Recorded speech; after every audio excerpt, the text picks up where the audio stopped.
Good day and welcome. It is Wednesday, and it is Wednesday the 13th of Nisan, and we are busy walking with Jesus his last 10 days on earth, and this is the 8th day. And we are in Jerusalem. Now, after midnight, Judas, Thursday, Wednesday. That is going to happen tomorrow because we end tonight with around about 12 o'clock the evening, so that it works out with our calendar again. So it is quite something to keep track when you work with two different calendars which works totally different. The one works from 6 in the evening, it's the next day, and the other one works from 12 at night, it's the next day. But however, we are here. We are in Jerusalem, and yesterday Jesus said to them, or when was it? Yesterday, I think, or the day before, Jesus said to them that in 2 days it's going to be the Passover. And we are here where the disciples are preparing for the Passover. That is in Matthew chapter 26, verse 17 to 19, Mark 4, chapter 14, verses 12 to 16, Luke chapter 22, verse 7 to 13. Here is a good illustration, a perfect illustration of a real Jewish, old Orthodox Jewish Passover table. Right. What happens with this? Then after they've prepared the table and it becomes dark, it is next day for them, Jesus comes and he washes the feet of his disciples, and he institutes the Last Supper as a testimony of his body, the bread, and his blood, the cup. Right. What then? Well, that is in John 13, chapter 13, verse 2 to 17. Around that table, when they are eating the Passover, and then Jesus shares his bread with Judas, and when Jesus shares with him, Satan enters into him and he gets up and he leaves. So he never partake in the Holy Communion, in the bread and the cup, the body and the blood of Jesus. He left before that.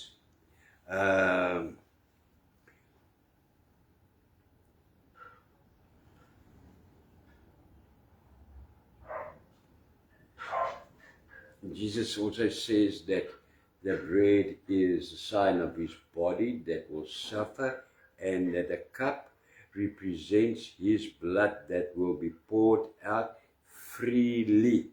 He says that in Matthew chapter 26, verse 26 to 29, Mark chapter 14, verses 22 to 25, Luke chapter 22, verses 17 to 20, and 1 Corinthians, he actually introduced the Last Supper, the Holy Communion. Chapter 11, 1 Corinthians chapter 11, verse 23 to 29. Right. Then after that, around the table, those people, it's not like our South Africans, we eat and we get finished, we get up and there's, no, they, like in the old days, when I was a child, supper, Sunday lunch, those were really long. That was time to really to gather and to talk and to hear stories and to find out. And these people also, they made it a big gathering. And while they are around the table, the disciples begin to argue among themselves about who should be considered the greatest. Then Jesus comes in and he says that the greatest among them should become like the youngest, and the one who leads should be like the one who serves. Luke chapter 22, verses 24 to 28. Jesus practiced what he preached just now. A little while ago, let's go back there. What did Jesus do? He washed their feet. Exactly what he tells them now. That the greatest among them should be like the youngest, and the one who leads should serve. That is exactly what he did. So Jesus did not give instructions and commands that he himself could not fulfill. He did it himself. Right. Then when around that table also Jesus warns Peter that he will deny him 3 times. That is in Matthew chapter 26, verses 31 to 35, Mark chapter 14, verses 27 to 31, John 13, verses 33 to 28, and also in John 14, verses 1 to 31. And then Luke, I think that was John. No, there is John. And Luke chapter 22, verses 31 to 38. Then it becomes it's about 9 p.m. and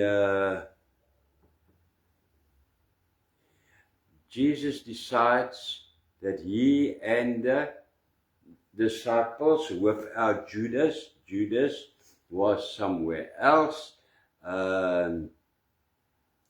Yesterday, if you recall, he made a deal for 30 shekels of silver. He was going to collect his money. He's going to work for his money now. He's not among them. And when Jesus introduced the communion, he wasn't there. He had already left. So they are off to, at 9 o'clock, they are off to this place. What is this place? That is the Garden of Gethsemane, at the foot of the Mount of Olives. You read that in Matthew 26, verse 30, and in Mark chapter 14, verse 26. Then, when they get there,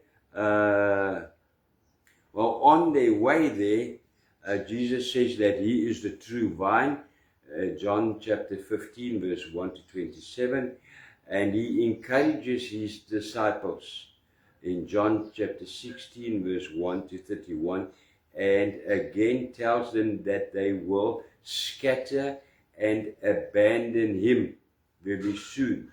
That is in John chapter 16, verse 32 to 33. When they arrive here at the Garden of Gethsemane, then Jesus instructs 3 of them, Peter, James, and John, to keep watch while he prays. And then Jesus prays, and they have to keep watch. And this happens while Jesus is praying. He's just started praying, they fell asleep. Right. Wow. But while Jesus, what is Jesus praying? Does the Bible say? Yes. Jesus begins to pray that the cup of suffering might pass him, must pass him. He prays to his Father. Father, can this cup of suffering pass me? But he ends his prayer by submitting to the Father's will. However, not my will, but let your will be done. Right. Something important.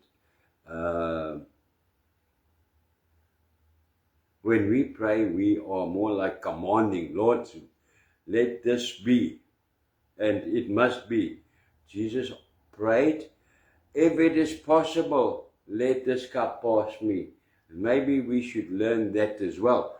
Father, if it is possible, help me in this situation. If it is possible, heal me. If it is possible, however, let your will be done. Amen. That part you can read in Matthew chapter 26, verses 36 to 44, Mark chapter 14, verses 32 to 40, Luke chapter 22, verses 39 to 46, and the complete chapter of John 17. And this is where we end. Because now it is round about 12 o'clock, and if we carry on, then we go into the next day. Then we are in Thursday, and we are only tonight at 12 in Thursday. So tomorrow, when we are actually on Thursday, we will look at what happened on Thursday. And that is that. So this was, I think, much more intense and personal this Wednesday, the last Wednesday with Jesus and his disciples. And thank you, Lord, that we are able to keep track of how this happened. Thank you for the guidance of your Spirit to put this in order. We are very grateful. Until tomorrow then at 5 again, I greet, or 5 or 5:30 or somewhere, between 5 and 6, let me rather say that, I greet you in the Lord's blessing in Hebrew. Yerechocheta Adonai Dishmarecha. Yair Adonai Pawani Lecha Vechochonechta. Yesa Adonai Pawani Lecha Ve'asem Lecha Shalom. The Lord will bless you and keep you. The Lord will turn towards you, be gracious to you, take you, and give you peace. Amen. Until tomorrow, stay in this blessing of the Lord. Thank you, Jesus. Hallelujah.